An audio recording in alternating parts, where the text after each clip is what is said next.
Now let's quickly talk about the large variety of compare methods and which one you might want to use.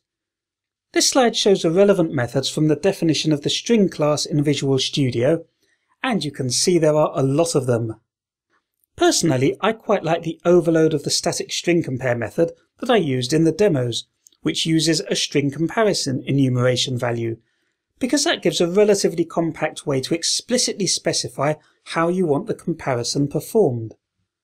But some of the other overloads are worth checking out.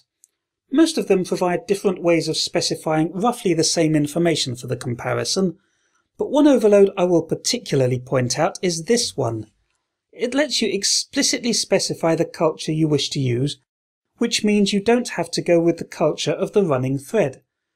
And it also lets you supply a separate compare options enumeration value. You can use compare options to get some additional degree of control over the comparison beyond simply specifying the culture and the case sensitivity.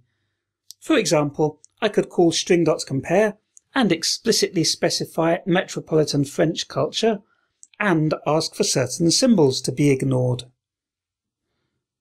Another question that is worth considering is what happens if you stick with the iComparable of T interface and use its compareTo method.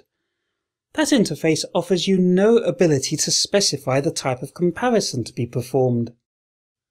In fact, it will always give you a case-sensitive comparison that uses the current culture and additionally ignores some symbols. However, let's face it, probably not that many developers know that. So if you want to be sure that the guy who has to maintain your code in 2 years' time will understand what you're trying to do, then using a compare overload that makes it explicit what comparison type you wanted is probably going to be clearer.